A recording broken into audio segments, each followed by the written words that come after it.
And now we're joined by Texas State Senator Mayes Middleton from Southeast Texas, a candidate for the Texas Attorney General, now in a runoff versus Chip Roy, Congressman. Right. Thanks for being here. Yeah, thank you for having me on today.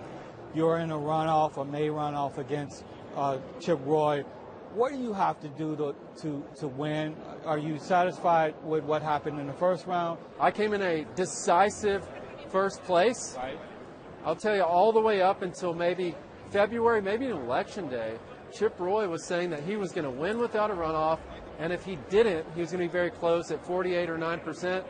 Well, he got 31%. That's only about 20 points short of winning without a runoff, and the reason why he was 20 points behind like that from 50% is because our voters will not forgive someone who has spent 10 years fighting against the president, undermining the president's agenda. And not only that, he said that President Trump needed to be impeached.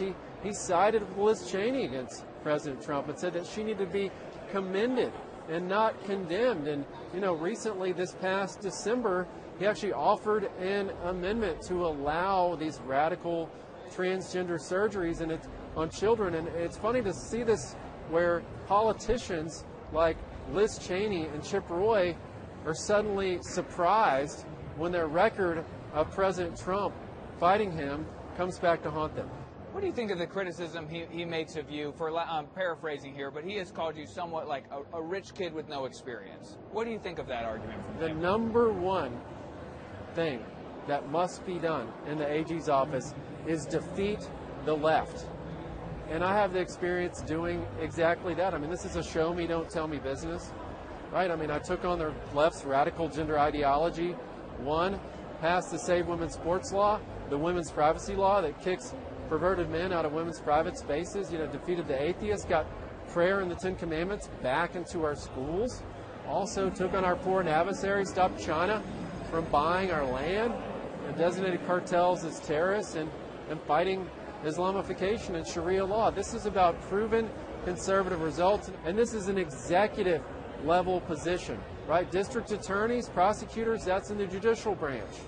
The AG is in the executive branch. 4,000 employees, 750 attorneys. I'm the only one that has the experience, not just defeating the left, but signing the front of a paycheck and knowing where the buck stops. Now, the AG's office has some traditional roles, making sure child support payments are made and all of that. What does defeating the left look like, though? How does that work in your Attorney General's office?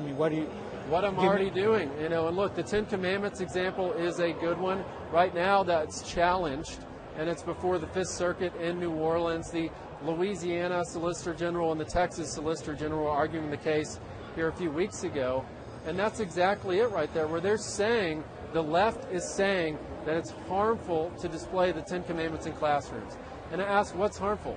Don't lie, don't cheat, don't steal, honor thy mother, thy father, don't murder. These are common sense things that kids need to learn. And then you have politicians on the left, like James Tallarico, who made it his primary goal to defeat that law. He did not. He failed. Right? So what have I done to respond to that? I donated Ten Commandments posters to the schools in his district in his honor.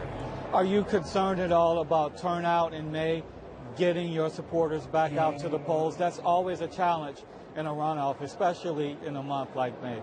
Typically, turnout is less in a runoff. It is only the most ultra MAGA, right? Ultra conservative primary voters come out. So you said MAGA, so that ultra MAGA, MAGA Mays, right? You've seen the commercials. I got a hat for you if you want it. Before you finish your thought, what made you use that name, MAGA Mays? Is that something your campaign came up with? I'm 100% pro-Trump, right? President Trump called me a conservative champion, a MAGA champion. He said my conservative record is second to none. And, from day one, I've said I'll use every resource and tool to back up the president, back up his fight to secure our border, to deport illegal immigrants. The list goes on.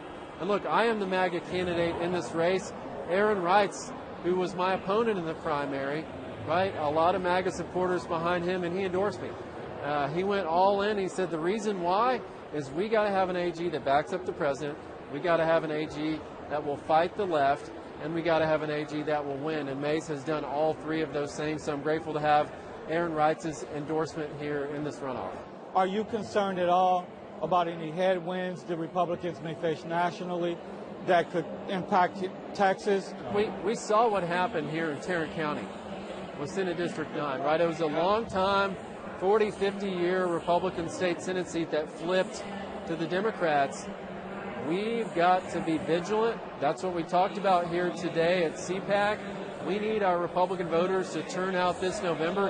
And I have the experience winning these tough races. You know, I got elected to a Texas House seat that was drawn for a Democrat, Craig Island, right? He represented it for a long time. And they said, oh, Mayes is too conservative. He can't win.